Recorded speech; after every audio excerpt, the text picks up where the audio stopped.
Hello bachcho, let's start with the question. And here the question says that a mixture of boron trichloride and hydrogen is subjected to silent electric discharge to form A and HCl. So now A is mixed with NH3 and heated to 200 degrees Celsius to form B. Then the formula of B is. तो यहाँ पे क्या बोला गया question में, बहुत simple question है.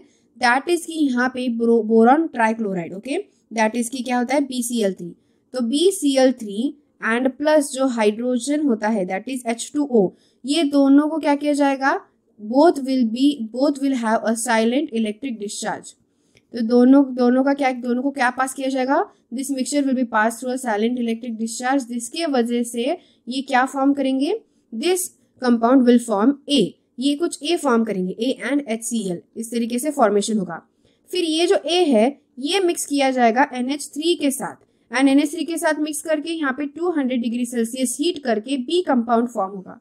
तो जो ये फाइनली जो B कंपाउंड फॉर्म हो रहा होगा वो कौन सा कंपाउंड है, दैट B कंपाउंड हमें फाइंड आउट करना है.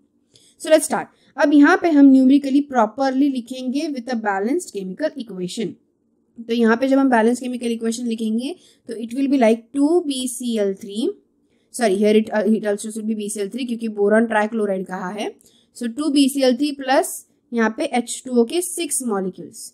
तो टोटल यहाँ पे ये हमने लिया. सो इसके ऊपर क्या होगा, electric discharge. So electric discharge के बाद यहाँ पे क्या फॉर्म होने वाला है, इलेक्ट्रिक डिस्चार्ज के बाद यहाँ पे फॉर्म होगा B2H6 प्लस 6HCl.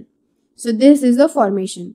और यहाँ पे ये जो फॉर्म हुआ है B2H6, this is the A compound. ये जो कंपाउंड A फॉर्म हुआ है दैट इज द डाइबोरिन. यहाँ पे हम लिख देते हैं दिस इज द डाइबोरिन जो कंपाउंड A है.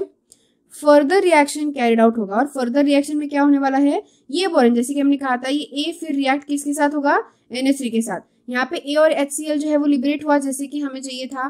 फिर उसके बाद जो ये A है वो क्या करेगा, NH3 के साथ रिएक्ट करने वाला है. सो वो रिएक्शन हम कैरिड आउट करते हैं. सो यहाँ पे 3 मॉलिक्यूल्स डाइबोरिन के होंगे एंड 6 मॉलिक्यूल्स NH3 के होंगे, यानी कि 1:2 रेशियो में, 1:2 रेशियो. और यहाँ पे फिर क्या किया गया है, जैसे यहाँ देख सकते हैं 200 डिग्री सेल्सियस पे हीट किया है. तो इस हीटिंग के बाद यहाँ पे फॉर्म होगा B3N3H6, यानी कि ये क्या कंपाउंड फॉर्म हुआ है यहाँ पे प्लस 12H2 मॉलिक्यूल्स. अब यहाँ पे ये फॉर्म क्या हुआ है, this is the formation of compound B.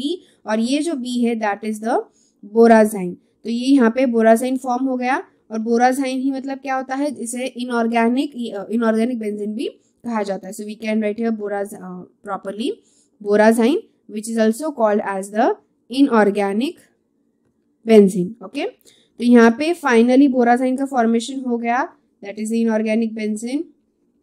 और यहाँ पे हमें क्वेश्चन में क्या पूछा था, यहाँ पे हमें क्वेश्चन में यही पूछा था कि ये जो B कंपाउंड फॉर्म हुआ है what is that B compound. जैसे कि देख सकते हैं it is B3N3H6 which is present in option number C. So that's option number C is the correct answer for this given particular question.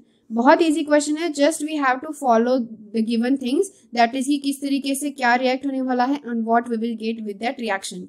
And यहाँ पे उस टाइम पे हमें ये भी ध्यान रखना है कि जो नंबरिंग्स है यानी कि न्यूमेरिकली भी हो एकदम प्रॉपर बैलेंस्ड होना चाहिए equation. So that's why the correct answer is C. So I hope you got the answer very well. Thank you and all the best.